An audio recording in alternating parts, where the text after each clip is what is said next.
Centre ബാക്സിനെ moments select ചെയ്താണ് press ചെയ്യുന്നത്. But അവർക്ക് ബോൾ കൂടുതലും വിൻ ചെയ്യേണ്ട എവിടെയാണ് മിഡ് തേർഡ് വെച്ച്. മാക്സിമം മിഡ് തേർഡ് വെച്ച് ബോൾ വിൻ ചെയ്യാനായിട്ട് അവർ ശ്രമിക്കും.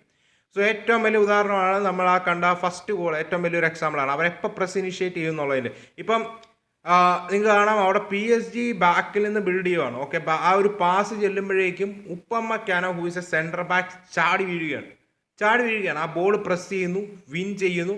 നിങ്ങൾക്ക് കാണാം ബോൾ വിൻ ചെയ്തതിന് ശേഷം എത്രയും പെട്ടെന്ന് അവൾ ബോൾ മൂവ് ചെയ്യാണ്. ഗ്നാബ്രി ഒലീസിനെ ബാക്കിൽ ചെയ്ത് ഫൈൻഡ് ചെയ്യുന്നു. ഒലീസ് നമ്മൾ നോക്കാനായിട്ടാണെങ്കിൽ ബോക്സിലോട്ട് എടുക്കുന്നത്, ഷോട്ട് സേവ് ചെയ്യുന്നു. പിന്നെ ലൂയിസ് ഡിയാസിനോട്ട് ചെല്ലുന്നു, ലൂയിസ് ഡിയാസ് കൺവേർട്ട് ചെയ്യാണ്.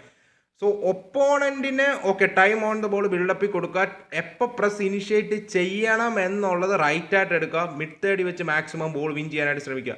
ഒരു ഫോൾസ് ഹോപ്പ് ഒപ്പോണൻറ്റിന് കൊടുക്കണ്ട. ഓക്കെ, അധികം പ്രഷർ ഇല്ല, നമുക്ക് ബിൽഡ് ചെയ്യാം എന്നുള്ളൊരു ഫോൾസ് ഹോപ്പ് കൊടുക്കും. സോ അവരെ ഒഫൻസീവ് ട്രാൻസിഷനിൽ നിന്നും ഡിഫൻസീവ് ട്രാൻസിഷനിലോട്ട് ഫോഴ്സ് ചെയ്യുക, അതാണ് ചെയ്യുന്നത്.